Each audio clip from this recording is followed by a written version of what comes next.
Ayun, as usual, kahit bagyo, tayo ay papasok sa ating trabaho dahil kailangan nating mabuhay at kailangan nating sumweldo. So, ikaw, kamusta ka na napapanood mo itong aking mini vlog? Naapektuhan din ba kayo ng bagyo? Comment naman kayo dyan. Ito nga, dahil expressway naman ang aking sinasakyan, medyo mabilis pa rin ang naging biyahe. Yun nga lang ay medyo masikip dahil maraming ang pinauwi ng maaga. Ayan. Kaya naman expected mo na medyo matraffic at yung ibang daan ay mga sarado na. At sana naman ay wala talaga masyadong naapektuhan dahil ang hirap talaga. Napapanood talaga natin sa TV, sa Facebook, sa social media na talagang ang dami talagang affected at grabe na ang baha. Kaya yan makapakita na dapat talaga ay maging discipline tayo sa ating mga kinikilos. Diyos ko, kung patuloy tayo nagtatapon ng basura kung saan-saan, ako, ang mga anak natin ano na pang aabutin sa bansang Pilipinas. Okay, kitang-kita nyo naman. Ako nga ay ginaw talaga dito sa office. Napakalamig talaga. Kaya siguro nakaapat ata akong kape. Pero seryoso, sa buhay talaga kahit na may bagyo, may ulan, kailangan pa rin nating magsumikap. Dahil at the end of the day, meron namang sisikat na araw. O, diba? At pagpasok ko nga dito kanina sa aming office, ay Diyos ko po, wala talagang tao, as in yung buong team lang namin. Dahil nga kalamihan ng company na naririto sa building, sa lahat, sa buong building namin, ay nagkansela ng trabaho. Unang opisina, yung iba nga naka-work from home.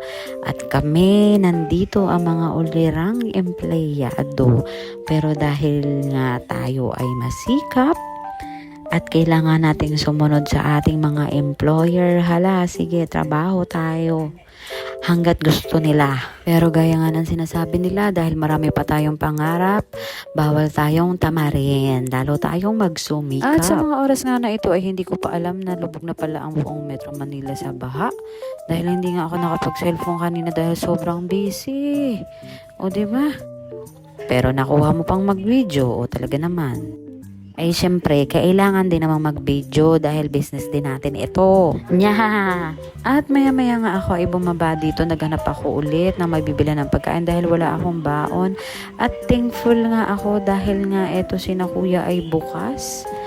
At nakapagtinda pa. O diba ang sipag, sabi ko nga sa kanila dyan, buti sila ay may nailuto, kaya lang sana maubos dahil maraming ang walang pasok na opisina ngayon. At fast forward nga, ako ay nakauwi na dito after so many years. O diba? Actually 4:30 na nga ako naka-out dahil nga alam nyo na medyo nagpatila-tila pa, pero I'm so happy at nakarating na rin ako dito sa bahay. Kadal-kadal moment na ulit kasama ang mga kulit. At alam nyo naman na ang saya-saya talaga ng mga bata kapag dumadating talaga tayo sa bahay. Talagang halatang-halata mo na talagang na miss ka naman nila. At syempre tayo rin naman kapag ako'y nasa opisina, talagang miss ko rin naman ang mga makukulit na ito. Kahit na minsan, ay naku, napapasigaw talaga ako sa kulitan. At habang may cuddle moment nga kami ng Kuya Lucas at habang ako ay nainom ng kape, talagang inuugali ko na ako ay nanonood ng balita para alam ko din ang mga nangyayari sa aking paligid ba.